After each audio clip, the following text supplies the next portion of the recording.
Jeffrey Nero Hardy, probably one of the most charismatic wrestlers to ever exist. Unfortunately, he is his own worst enemy. Let's go ahead and dive in. Jeff Hardy debuted at the age of 16. He had to lie and said he was 18 so he could get into the WWE. His first ever match was against Razor Ramon, and yeah, this is 16-year-old Jeff Hardy getting his ass beat. He eventually beat Razor Ramon a couple matches down the line with the help of Goldust interfering. Like, what the fuck is his haircut though? He would go on to be a jobber with his tag team partner and real-life brother Matt Hardy, but eventually they would find the characters for themselves, and they would start climbing their way from the bottom.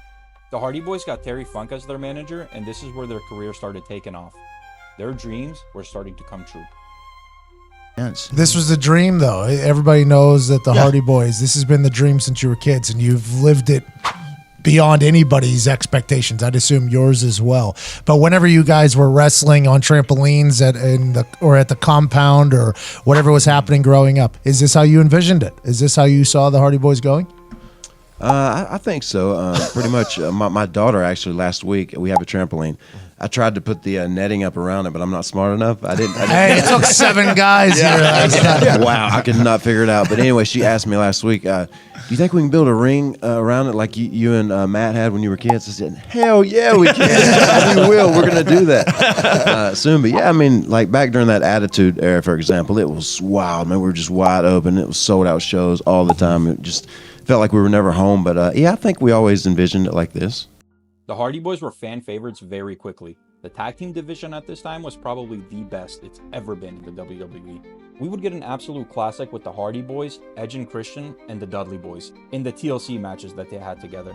This showed how good of wrestlers these guys were, and they had some insane spots during this match. I honestly have no clue how they walked away from this match and they weren't wheeled out. Now, shortly after this, Jeff Hardy would start proving himself as a singles competitor, and he would be given a shot at the WWE Championship against none other than The Undertaker in a ladder match. Now, Jeff Hardy fought his heart out, and fans actually believed Jeff Hardy would win. We actually had so much hope, but unfortunately, it came crashing down, and The Undertaker won the match. After the match, Taker would show respect to a young Jeff Hardy, and this would kick off his career as a singles competitor. For the next couple of months, he would go on to have a really good mid-card career, winning mid-card championships, and he would eventually turn heel for a month as well. But let's be real, Jeff Hardy cannot be a heel in the WWE. He is just way too loved by the crowd. Nothing could have made us hate him. But then, he was released on April 22nd of 2003, and this is where it all started going down south. Again, I had a great interest in Jeff's success, but the main thing, my interest, was health. And then he took that down one notch. And then there you got Jeff, you know, trying to wrestle impaired. And that's just insanity. We can't do it. And I remember telling him that I said, you know, you got to go to rehab again, or we can't use you. It wasn't a debatable topic. We're not going to discuss what if we did this or what if you do this. You get help. And if you get help, we will do business with you and you'll make a lot of money. You're getting over it. But he didn't see it that way. Jeff Hardy would find his way to TNA, and you can tell he started spiraling out of control. Sure, he had amazing moments during this run, and who can forget the Swanton Bomb he did to Abyss off the stage? I mean, this is probably one of the best Swanton Bombs he's ever done. But looking back, you can see that the lights are on, but nobody is home. Everybody knew something needed to change. And thankfully, he did get clean enough to come back to the WWE, and yet again he would be great in the mid-card. He would reunite with his brother, but eventually he would be given a shot, and he actually beat Triple H to become the #1 contender for the championship. We would get Randy Orton versus Jeff Hardy, and fans were so excited to see Jeff Hardy have his moment. We were ready. He goes for the twist of fate, but Randy Orton quickly counters it into the RKO, and it's over. At this time, he was actually ordering drugs to his house. WWE would quickly make him drop the Intercontinental title to Chris Jericho, and he would be written off TV. A 60-day suspension. This was not Jeff Hardy's first strike, but it would be his second strike. One more strike and Jeff Hardy is done. He would be kicked out indefinitely. He was supposed to win the 2008 Money in the Bank, but since he was suspended, CM Punk would win and Hardy would have to watch from the sidelines, knowing that should have been his moment. But he was given one more chance. Triple H, let Hardy! Hardy! Let go, Jeff Hardy! Swanton! Hardy wins! He did it. He finally won his first WWE Championship in his career.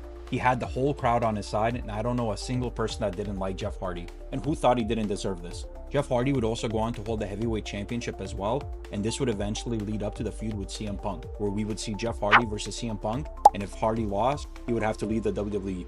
And that's exactly what happened. Out, and he was actually injured, so this would have been a great mental break. But a year later, he would go back to TNA, and if you thought his drug use was bad, it gets even worse. He actually put over an amazing heel character in TNA, but this was one of the most embarrassing moments in Jeff Hardy's career. In 2011, he came out to face Sting, and he was in no shape to compete. He was stumbling down the ramp, and you can tell this man was not there. Sting quickly realized this, hit Jeff Hardy with his finisher, and quickly pinned him. You can see Jeff Hardy trying to kick out from it, but everybody knew this was for the best. It was a very awkward moment, and fans in the arena knew something was going on. Hardy was suspended from TNA, and we had no clue if he was ever going to come back to wrestling. But fans still believed in Jeff Hardy. He came back apologizing, knew how bad he fucked up, and he asked for one more chance. We all forgave him, and this lit a fire under his ass. 2012 was one of Jeff Hardy's best wrestling years. He stayed sober through all of it, and he would even introduce his character Willow, something he's been wanting to do for a long time. This is where Matt Hardy would become his broken character, and Brother Nero would follow him shortly after. The broken Hardy Boys reinvented themselves and were on top of the world, to the point where WWE wanted them back. I remember it like it was yesterday, screaming in the living room. The long-awaited Matt and Jeff Hardy came back to the WWE, their home. Hardy was winning mid-card championships and even fought Randy Orton in his first ever Hell in a Cell match. The sky was the ceiling for Hardy. He was unstoppable.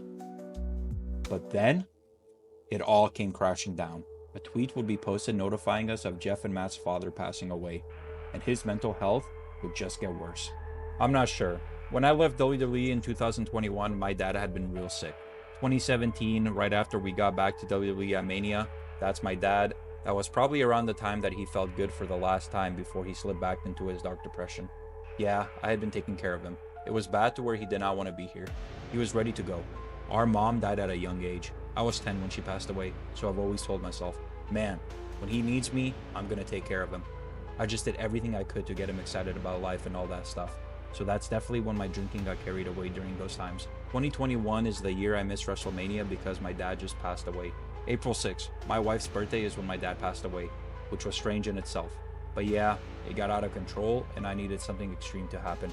It's sad the way it worked out, but I refused to go to rehab, so I ended up waiting my 90 days out and showing up in AEW. Naturally screwed that up as well, and I feel so bad about Matt's position because now, being in TNA, I feel like I can really pay back for that to the fullest extent. This would be a new level of depression for Jeff. He would get in trouble with the law numerous of times in the next couple of months. We thought he was mentally tapped out. He just did not give a shit at this point.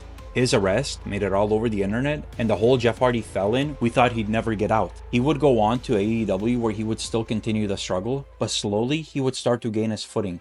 And thankfully, it would take years, but in 2022, Jeff Hardy had enough and went to rehab. He came back a brand new man. He continued wrestling in AEW and has been sober since 2022. He joined back up with his safe place, his tag team partner, his brother, Matt Hardy. And they are now in TNA, and they even made an appearance on WWE NXT. We don't know what the future holds, but I wish our childhood hero Jeff Hardy the best.